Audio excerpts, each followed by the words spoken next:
I was told that we have prizes for people that ask really good questions, so I'm gonna showcase the prizes. First of all, there's like a laptop bag.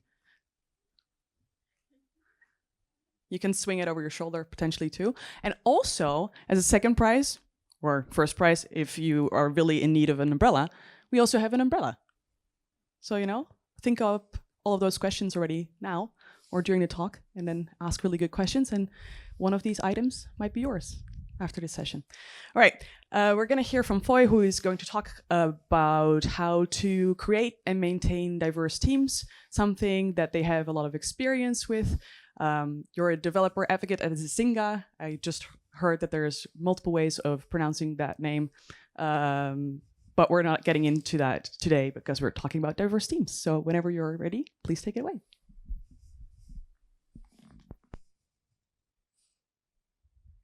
All right. Hi, everyone. So I see we've got a bit of a small crowd. You're the smart ones who chose the non-technical talks to wake up to. Yeah, so I want to talk a bit about how to maintain a diverse team and how to build a team, how to work together in a team. And I just want to share my experience having worked in different teams within my company, with other companies, and working together with customers in very, very different scenarios.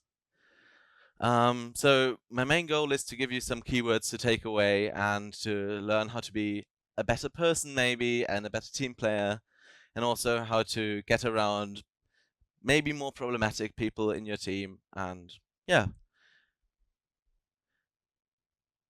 So first about me, I am Mourek. My pronouns are they, them, and I work as a developer advocate for Isinga, Ichinga, Isinga, however you want to say it.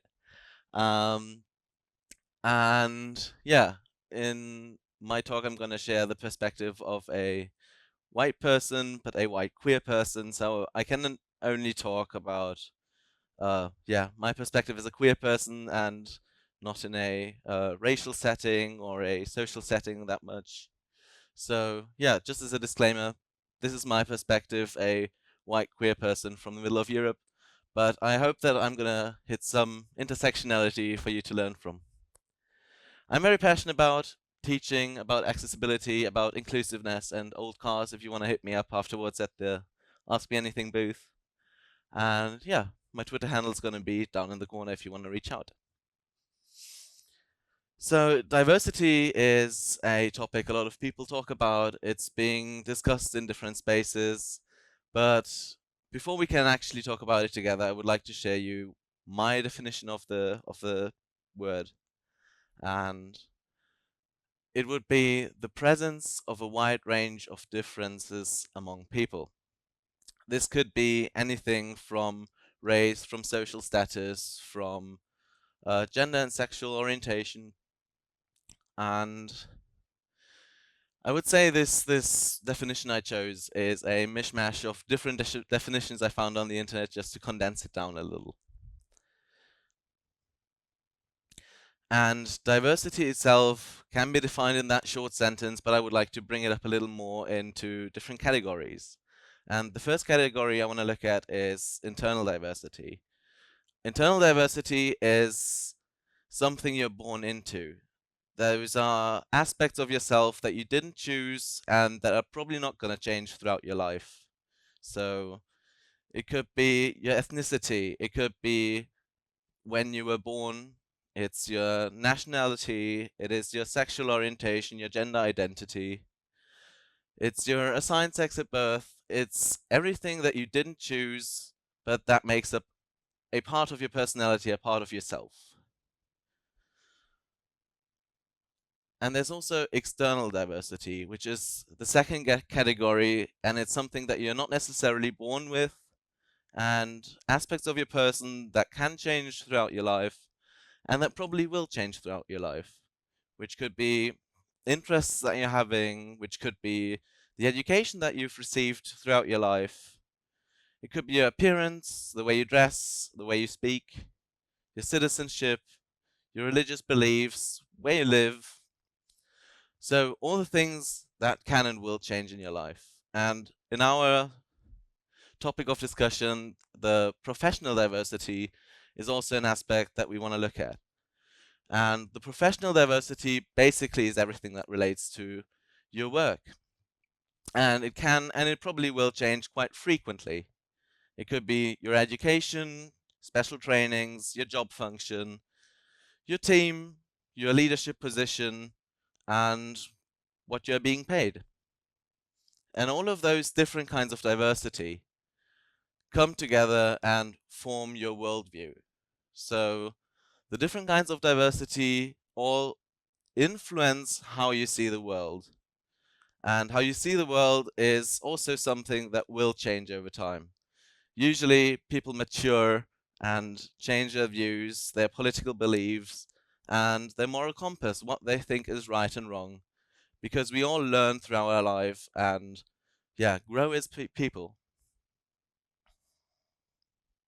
So, for the goals that I'm having, or for the goals that we might all have working together, is, yeah, getting along with the people that are around us. So the first thing is collaborating together, identifying and solving challenges that are set before us. And coming from different walks of life makes a very, very big difference in how we see challenges and how we approach them. And an example that I have is when we moved to a new office a few years ago. I was advocating for having gender neutral toilets at the office, which posed a big problem because how do you label them? We have usually the person address, the person without address, and this is what the architects suggested to my boss. And my boss, having talked to me a few times already, saw some issues with this graphic. Because sure, we have the women's toilet, we have the men's toilet, and then we have a half man, half woman toilet. That's not exactly what non-binary people are. It's not a half-half thing. And he didn't know how to do it better. So he looked up on the internet and searched around, and I think it was a process of 2 weeks chatting with the other leadership people. How could we actually do this correctly? And then they came up with this picture. Just include everything? Is that something you want to see on your toilet door sign? It's a bit long, it's a bit large. And after they really didn't know how to get there and what to use as a sign for their toilets, they approached me and were like, "Hey, Foy, you're affected by that thing. What should we put on the door?" And I pretty much handled the situation within 2 seconds. Just put that on there, just like it's a toilet. So in a lot of situations, we don't even think about asking the people that are affected by certain issues, which might be able to solve things that we think about for weeks within seconds. So it doesn't only come down to toilet signs, it also comes down to our daily workflow. And if we develop something new, might it be just a new web view? We think of great designs, great colors, great things that fit together, and then we give it back to our customers, and someone goes like, "Hey, I'm colorblind. I can't really distinguish your critical from your okay state. It's red and green. I can't see it." So it's very important to ask the people that are affected by certain things and do the surveys in order to collaborate together well. The next goal that I'm seeing in this is inclusiveness. So for your business, it's important that people feel valued and they feel heard and that they can be their authentic self. So there again, a story time from when I just ventured out into the world of working freshly. And I started just jobbing at the company my mum always worked at for 20 years. It's always been a great place to her. She loved working there. It was a great environment. So she wanted to introduce me to that place for working. So I got into the IT department because my mum was doing chemistry and I was more interested in computers. So I went into IT. And it was very, very different, like the entire experience of working there for me than it was for my mother. Because in her team, there were a lot of women, there were a lot of men. It was a very diverse group, and she was happy working there.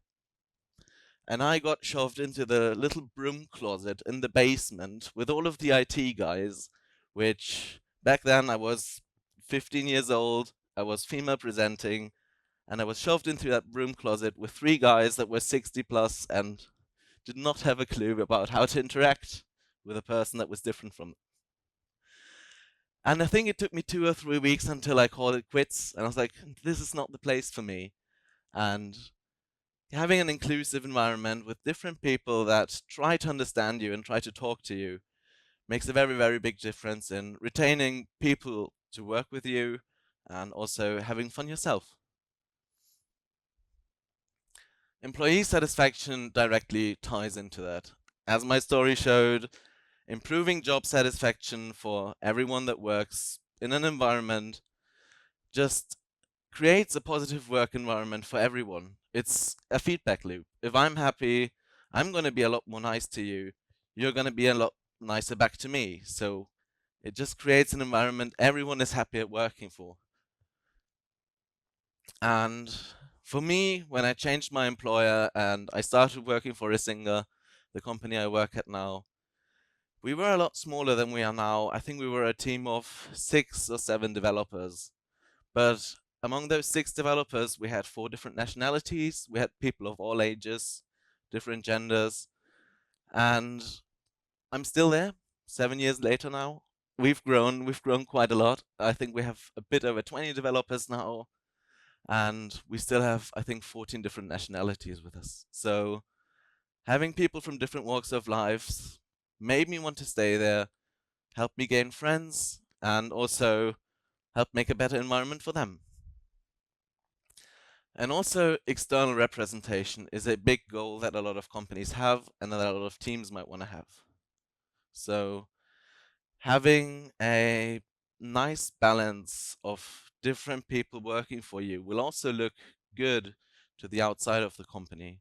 So we have those typical marketing pictures of a lot of different people smiling into a camera, which might be a stock photo, but when customers get to know your company, they will see who works there. And it will look a lot better to the outside and make your team look better and get a lot better feedback if you have more representation. And a good example for that is the company I work for also organizes events, organizes conferences. And when we were smaller, we attracted obviously a lot of a smaller crowd. And the only people that applied were men. The only people that applied to be speakers were men. We had our code of conduct, it was all nice in there. But since we only had men on our schedule, there was a lot of controversy. We had a lot of issues getting women to join us and also other people that just didn't want to come to the conference because we were just some white dudes. So if your team is more diverse, it will look better to the outside as well as to the inside. And the typical challenges we face while getting there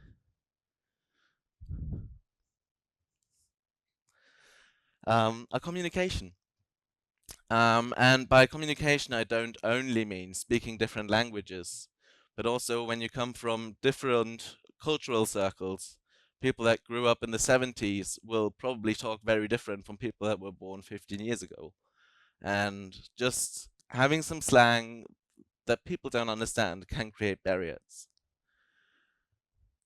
So the challenges that I'm going to propose don't really have a fix all, solve all button. And there is no real way to fix it except for communicating with each other. So the problem itself is its solution. And taking the time out of your day to actually talk to your coworkers, go to the coffee machine and have a chat can fix a lot of issues that are created by themselves. Nowadays, it's a lot more difficult with having a lot of remote work to see your colleagues just somewhere in the hallways and talk to them. And what we did to help with this is have certain chat rooms that are always open that people can go to have. We have a smoke break one, we have a coffee machine one, and you can just join in and have a chat with people that you usually don't chat with. We also implemented a weekly global stand-up where not only our developer team, but also the marketing, the finance, the events team all get randomly assigned to one of 10 channels. So you don't speak only with the people from your own department, but also with others from other channels. And another measure that we started doing was once a year we have something we call the Startup Days. You might know it as hackathons or other smaller projects that you have within the entire company, where everyone gets to choose a topic that they enjoy, and everyone from each department can join it as well.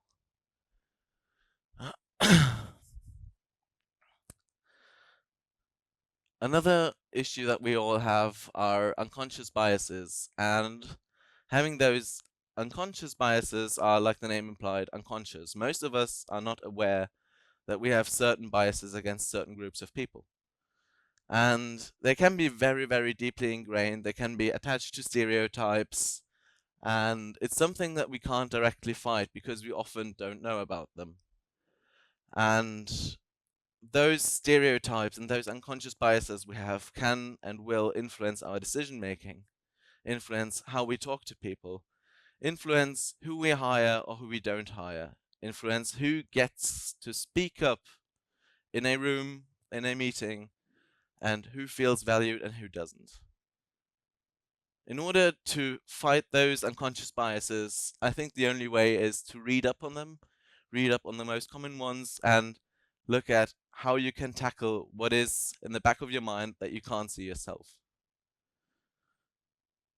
A funny study that I've tried to look up, like I've read about it months ago, was how people estimated speaking time from women versus men in meetings or what I was thinking of a university setting.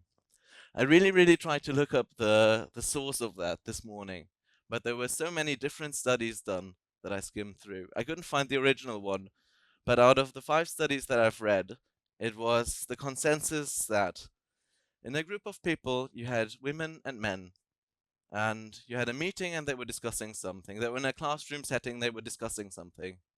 And afterwards, everyone was asked, what do you think is the percentile that the women spoke versus what the men spoke? And everyone, including women and men, thought that the women spoke a bigger chunk of the time, like more than 50%. And when they looked at the recording and actually took the timestamps, women usually spoke between 30 and 40% of the time, even though everyone perceived them as speaking more. And this is one of the biases that a lot of people have in their mind because it's been in the media, it's been in the books, there are a lot of sayings about it that women just can't keep their mouth shut. And it's something we have in the back of our mind. And it's something that when we hear people talk, we perceive the length and the strength of their speech very, very differently. Another challenge is systemic discrimination. Of course, you've all heard about it, that despite our efforts to promote equality, promote diversity, a lot of people are discriminated against by the system itself, by the laws, and it makes it very difficult for marginalized people to gain equal opportunities. And oftentimes, those discriminations, those inequalities, are so deeply ingrained into our laws that it seems to us like it's the natural way things are supposed to be.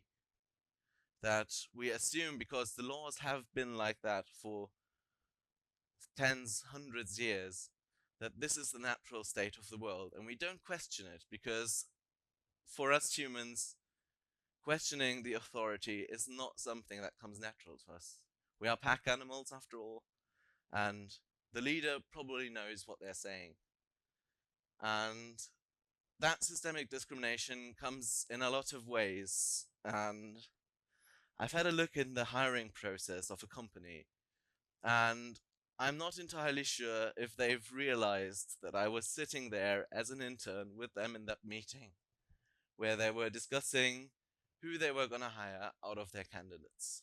And I've spoken to some people on this conference about this topic as well, that usually the unspoken rule is that people over 50 are going to have a lot of a worse chance to get hired than someone in their 20s or their 30s, because the young people, they need less money because they don't really have a family yet. They don't really have a house yet.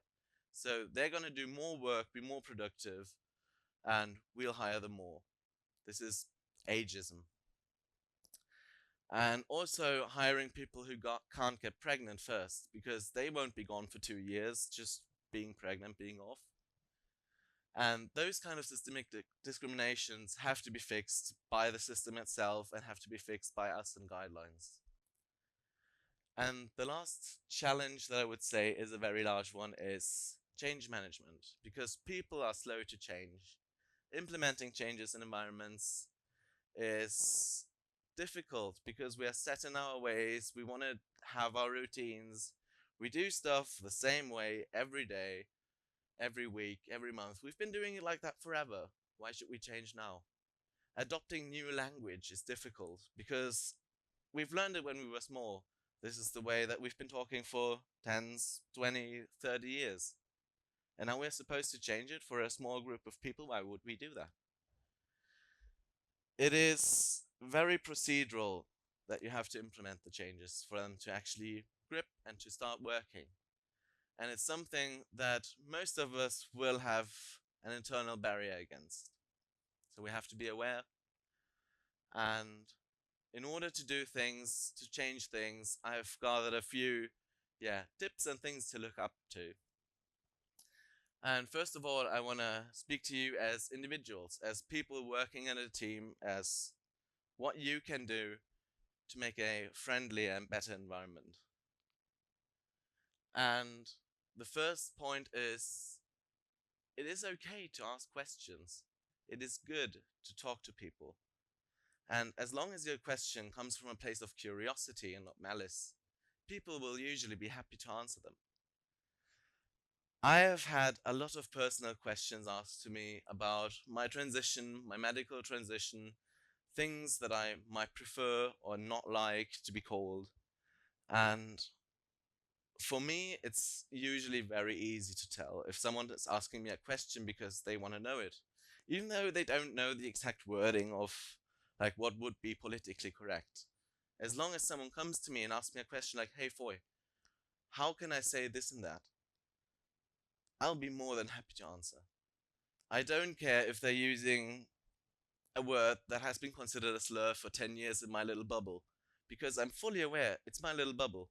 People that have nothing to do with me and have not come into contact with it, they won't know, and they want to learn and grow. In the same vein, do not worry too much if someone doesn't want to answer something, because I have answered a single question about 100 times, and at some point I grow tired of it. And just because someone is different, has a different skin color, has a different orientation, they don't have the automatic responsibility of having to educate and having to answer every question. And if you get asked a question that might re-traumatize you and might be very, very difficult for you to answer, you don't want to do it in your lunch break when you're trying to think of the next meeting. So you can ask your questions. You can ask anything if you really want to know it. But if someone says, I don't want to answer, then there are a lot of other sources you can look up what you want to know. Because we have the internet available to us. There are so many content creators that speak out about their topic, about their world. There are trans creators on the internet that will tell you all about it. There are a lot of people of color that will tell you about their experience and their view. And there are a lot of things that I still learn every day from watching content creators from different fields, because I, as a white person, will never even realize the struggles people of color have, be it in America or even here. And if we are not affected by a problem, it's often very difficult for us to see. What helps you, what helps me, what helps, I think everyone is always assuming the other person has good intentions. So if someone asks me a question and I think they're not really asking it from an honest place, I will still answer it honestly because, in the end, if they did mean well, then great, we had a good conversation. And if they didn't, they will look like an asshole. Because I was the one to just openly answer the question, and it will probably make them feel a bit uncomfortable about having asked something from a place of malice, and maybe they will change their mind about it.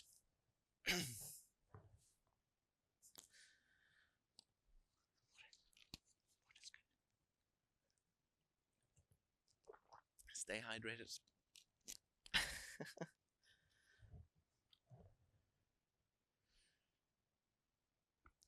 So, all in all, just try to be nice, try to be open, look for conversations, and talk to people about topics that you want to know about. And next up, I want to talk about how to create an inclusive environment as an organization. So, maybe as a team lead, maybe as a person that is trying to shape your own team from the inside. There are a few things that you can do just as an org to create a better environment. And the first one, and a very important one to start out with, is to acknowledge that we didn't do everything right in the past, both on a global scale and usually on an organizational scale as well. Because when we start out, we make mistakes. We make a lot of mistakes. And the best thing we can do is learn from them, pick up on what we did wrong, where we received criticism. We maybe didn't take it well in the moment, but we can still learn from what people have told us and how we can do better. And we can also work on undoing lingering impacts from things that we did years ago. I've heard from a colleague that when he was hired, there were a few remarks in the beginning that didn't really hit the spot.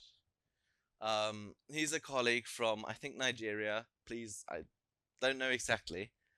And there are a lot of racially loaded implications and things that people said, not knowing that there was something wrong with it, back to the unconscious biases. And I've talked to him a few years after he was hired, and things got better, but he still was suffering from the effects of those remarks and having things in the back of his mind. Yeah, I'm not sure if they still think of me that way, if they ever thought of me that way, and those things have stayed with him for years. And something you can do as an organization is having regular check-ins with people. It was just by chance that he told me about the things that have happened and how they affected him.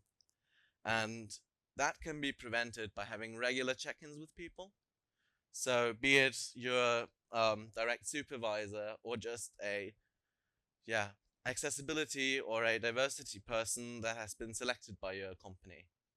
So speaking to everyone regularly, listening to them, if they have seen something happen or if something has happened to them, will help them open up about their experiences and will help you take measures to reduce any kind of uncomfortableness that people feel. And you don't only have to have check-ins from a supervisor, but it's always great to give people the space to talk about it by themselves. So what we did is we implemented a program where anyone and everyone can start a meeting, start a session in our main offices to talk about whatever interests them and what they want to talk about. So we have a meetup group led by me and another colleague, which we called Queer Ways, and we talk about queer topics. It's, I think, once every 3 or 4 months, and it's completely set as company as work time. So we have a meeting that is scheduled for 2 hours. We have a few presentations by people, and we have a discussion round where people can ask their questions. We discuss it as a group, and we have a lot of time to get into the finer details of why things are the way we are, how we feel about certain topics, and it makes it very, very easy for us to access the information, have a direct exchange. And what is probably most interesting for people that organize conferences, but also internally in your wiki or something, that you establish clear guidelines. Because as I've said, people that are not in your bubble will not know where your boundaries are, what things you can say and can't say. And to have clear guidelines, clear policies for people to look up, how do we gender in our emails? How do we do the star? Do we do the underscore? Do we do a colon? How do we actually speak about people that we don't really know a lot about? And having those clear policies, having a good code of conduct is a great start, but it's worth absolutely nothing if it's not enforced.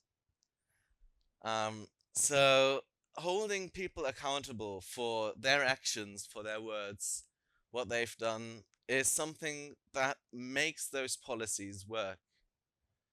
And rules in general only work if you hold people accountable for them. I visited a conference a few years back where there was a code of conduct violation, and I walked up to one of the organizers and told them, like, hey, I'm not really feeling comfortable about this. Could you please help me? I'm not feeling comfortable going to the toilets that you assigned because there's a guy's toilet, there's a women's toilet. I just went into the women's toilet because it felt safer. And someone came at me and shooed me out and was like, go to the other one. And I was not cool with that. So I went to the organizers and like, hey, I have this problem. Can you please help me provide a different one somewhere where I can just do my business in peace? And they shrugged and were like, yeah, just go to the men's, they won't care. And it didn't really feel great. And from what I've heard, the conference never actually happened again. Because I wasn't the only case where there was an issue with the venue with other people, and they just like didn't react at all.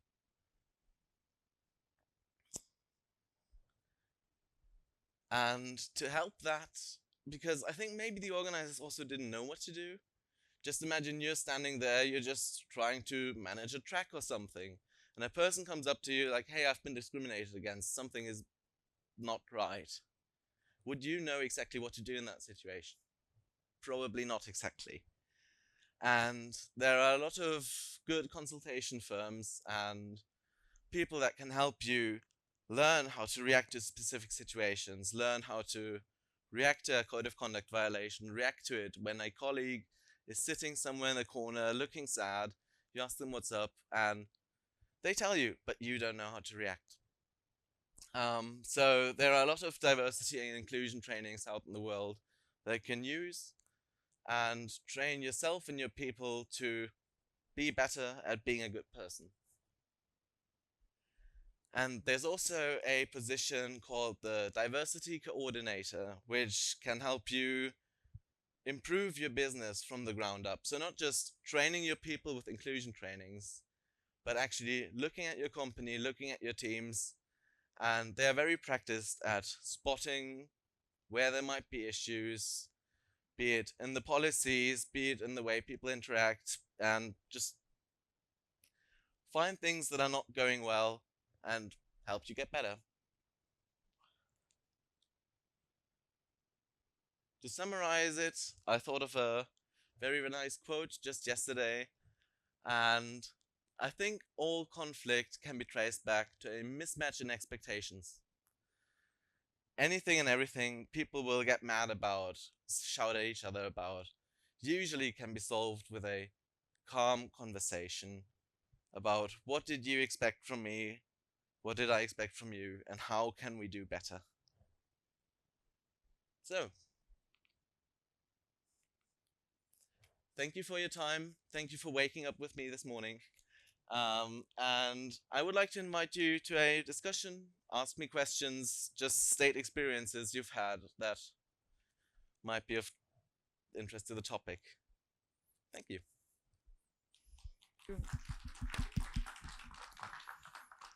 Definitely ask questions because there's also the prizes, remember? So who wants to go first? Person in front. Do you need an umbrella or a backpack? Doesn't matter. Backpack. Backpack. I have a question. mean, As depends. father, Maybe I you're- have two kids, girls. Which toilet I should visit, male or female in city mall, for example, So when I need to supervise them? And for example, I have two girls. In which one I should go? And another, based on my experience, I visit both and don't have seen any discrimination in this case. Which kind of discrimination you may face when you go to male or female toilet in this case? So if I understood correctly, you're asking about what I face and not where you should go, right? Okay. So I usually try my very, very best to just not go to the toilet in public spaces. It is very difficult to avoid sometimes, and what I usually do is approach someone that looks like they work at the mall or work at the place that I'm currently at and ask them, hey, do you have a place where I can go with my situation? So in your case, ask like, hey, I have those two girls. What do you think I should? Where do you think I should go? I'm very, very glad that you didn't have any bad experiences yet, or I hope you never will. But in case that something does happen, in my case, it was a woman actually screaming at me in the ladies' toilet and like shouting at me, "Get out of here, you pervert!" So in that case, I had the backup of like, "I'm sorry, I'm gonna leave." But if they go to the employee that I've asked just a minute ago, where should I go? Then the employee will already be informed about the situation, will be aware that where they sent me is where I just got kicked out of. But the person in the women's toilet cannot make me the bad guy. So it's mostly a preventive measure in my case to ask beforehand. I've had a lot less, or I've had fewer issues going to the men's toilet because usually the men are just doing their thing and not looking behind them. I love how you're mimicking it. I've got this nice You're getting yeah, people usually care less, but it's still the occasional, what are you doing in here?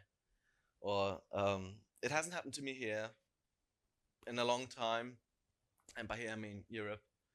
But there has also been some people that have been very offended by my hair color and have called me slurs. How dare I go into the toilet and look at what they were doing while I was just heading straight for the cabin. So yeah, those are mostly the situations that I've faced. Thank you for sharing. Another question? A question on Slido, maybe? I mean, they won't get an umbrella unless you identify as the person who asked the question. Okay. Do you want to pick the question? I would just start top to bottom. Don't you think that for the companies to be able to accept diversity, we require more time, and for the world to evolve further? We are going bit by bit there. And yeah, it's definitely like the way we as companies change is very, very strongly tied to how we as a society change. I feel like in the IT sector especially, I've had a lot of very positive experiences, and we are looking to be more progressive than other sectors I've been involved with. So I'm also rather active in the equestrian world, so dealing with horses and horse people. And there it seems to be a lot more offensive to have colorful hair than it is in the IT sector. So I feel like we dealing with technology is constantly changing and being or trying to be on top of things rather than having our traditional views. We are more or less the leaders in our societal movement as well. We have a lot of influence via media, via the online space. So we are setting an example in a way, but it's definitely very strongly tied to how society works. Yeah. So I see there's time for one more question. So communication among developers, there's a high proportion of introverts. How do you deal with them? You know, the people that ask questions through Slido. I mean, if you don't insult me, we don't have a problem. If I'm annoying you, we have a problem in that way that you have to tell me to just bug off. In general, if people are not interested in having those conversations and only focusing on work, then there's no problem. Because if we're just working alongside each other, they're asking me things about work stuff, I answer them about work stuff. So in the space here, I'm trying to educate about the topic because I've been giving the platform. If I'm in my own team at work, I don't usually start talking about those kinds of topics, and it's usually not relevant for people that don't ask me. I'm not sure if that answered the question, but Do we want to see if there's still someone in the audience who, thought about it now and now has a question and wants to get an umbrella? It's not raining outside, so there's like, it's not helpful, right? Like that would have been, yeah. From the sun, yeah. Does it have an UV filter, the umbrella? Of course. all right. Well, thank you very much for being here, and feel free Thank you. to join me outside.